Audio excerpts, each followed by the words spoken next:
Hello, everybody. Welcome to week 13 on outreach in programming with graphic novels. Thanks for all the discussion about Saga and censorship and intellectual freedom. I think it is something that we wrestle with as librarians. Just that that some people are really it's a dangerous idea to have so many different viewpoints and materials in a collection, and some people really don't want that to be the reality. They want more of a closed, controlled society, or access to information to be limited to one opinion. That's always the danger of giving power over to one viewpoint. It's the dangerous precedent. Then if it happens once, then it's going to happen again and again and again, as a number of you mentioned. So thank you for the discussion, and saw the first couple book talk videos. Just a ball, and excited to see more of them, and just interested to see.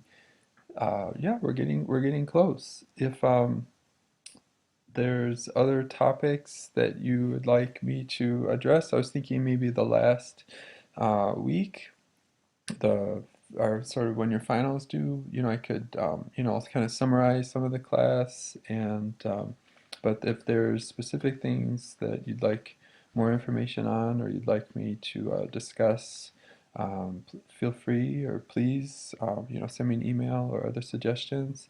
A number of you talked about just sort of curiosity about sort of the Korean industry and manhwa. So during next week on high school graphics, I'm going to do a short, here's 5 or 10, current popular manhwa series that I think you should be aware of.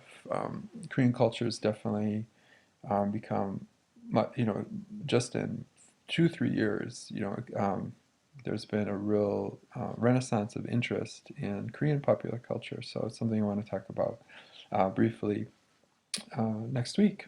All right, on to outreach and programming. So, as we've talked a lot, or I've also talked a lot, there will always be groups or communities, or that just don't value or know to that there's that possibility of a library to be useful or worthwhile to them, and for a variety of reasons.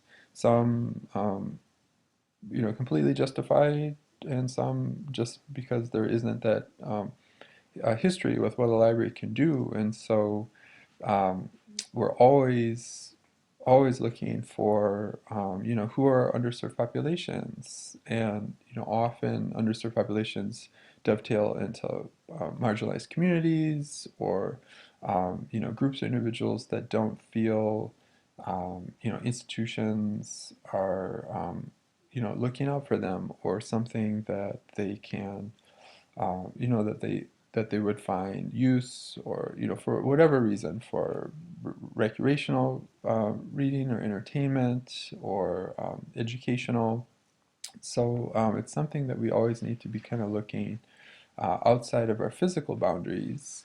Now with kind of virtual libraries, that's one avenue, but still, there's plenty of um, research talking about a digital divide, and the same underserved populations have a lower use or regular access to internet services, or computers. And so we still need to physically go out in the communities, and try to connect with the populations. We can do that as librarians, or as libraries by ourselves, just going like directly to groups, or we can partner with different organizations that are already serving uh, people in the community. So So for example, I'm going to talk about a few things that, I do as a outreach worker.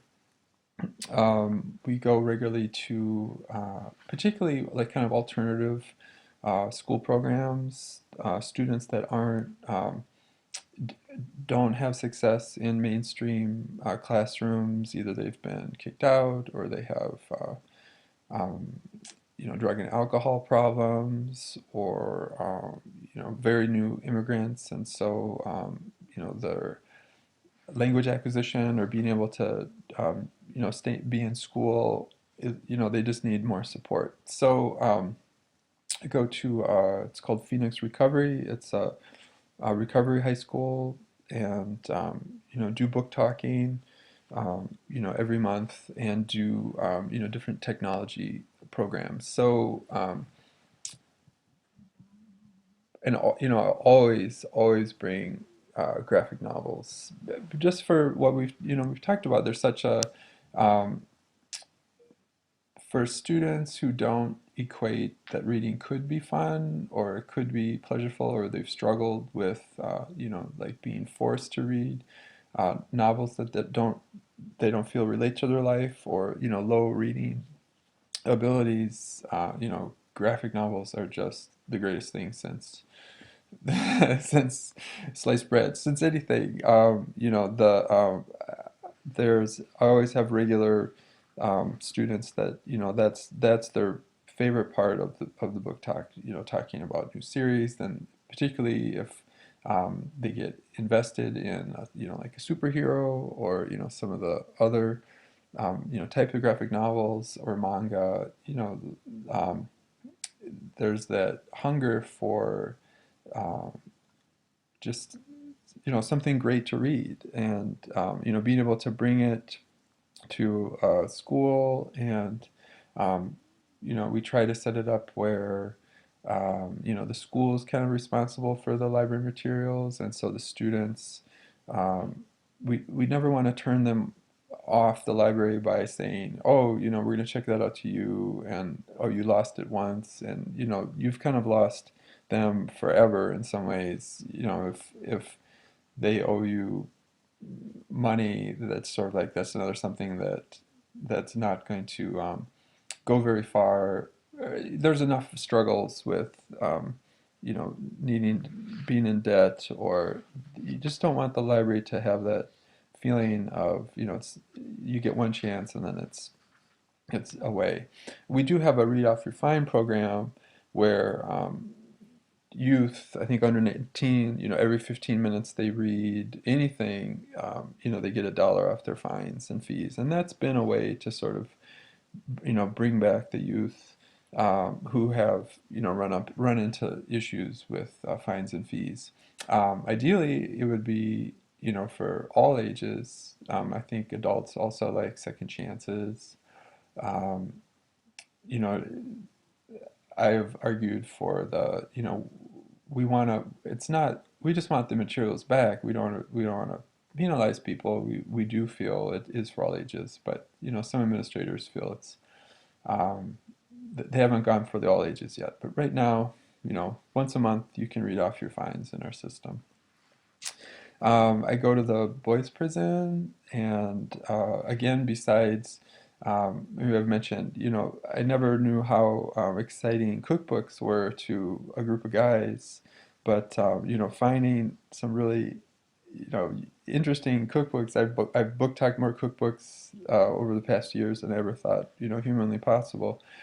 Um, also same reasons as talking about the treatment center. The graphic novels are always the first to be requested. Um, After school programs, or go to book clubs, so that out of school time, bringing materials that the students are wildly interested in comics, so why not?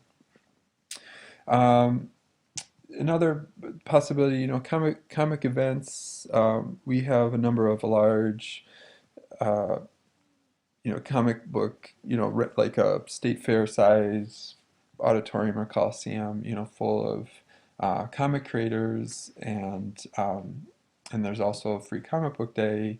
So, we'll have, flyers, or make sure to promote the larger events. I'm going to talk a little bit about our anime convention, but there's also these comic cons where it's great to have publicity and information out about, the library, because still many people don't know that the library has comic books and graphic novels, just constantly trying to promote the collection. It's not, some public libraries, the first Saturday in May is Free Comic Book Day. I do know some libraries that they're the site. They get the free, the if for those who haven't participated, usually publishers will send, one, or if you're a giant publisher, a couple free issues, and then you just give away, those comics on the day. Um, a number of public libraries have, they're the site. There isn't a comic book store nearby, and so they become a way to promote comic books and reading, and then also, hey, you liked issue one of all these things. We have these collections at the library for free. It's a great way to bring in new people, to a library to think about, how they might, hey, we're useful. We have something for you. I also go to a partner that works with homeless and transitional housing youth.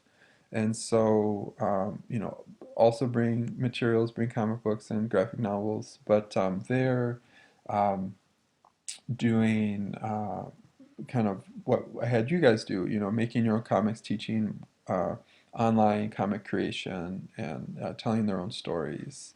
That's been really, really fun and successful. No stakes, no grades. It's just something, and also positioning the library as something that, cares enough to go out into the community to, to do programming. I've had a number of, teens kind of follow me back, over the months. Either, they've moved or they've come back, but, just wanting the library as a safe place and a place that, wants them there. I think homeless youth in particular feel unwanted, and there's a lot of dangers about living on the streets, and having any sort of governmental organization that isn't, that it should be a refuge. It should be a place that they find, value. Um, uh, Different library systems, like with their bookmobiles, kind of outreach to low-income housing or to senior centers. Graphic novels are completely appropriate, and comics for, all types of people. But it's a great thing to be able to bring, easy reading material that's right for the right ages. Just as we were talking about, it's good to have, even in a small, mobile outreach. It's still very important to be clear about, what are for kids and what are for teens and what are for adults. Sometimes it's hard to remember to, not, separate things out, but also, very important. And and one other sort of outreach thing that I think we're, just as the population ages, kind of that older adults, briefly mention, senior centers, what a great potential resource for, um, just the striking visual nature of graphic novels to, for seniors who eyesight is maybe going a little bit, like to be able to have, colorful, interesting resources that they can appreciate. It can be delightful. All right, so pause, and then we'll talk about Anime Detour.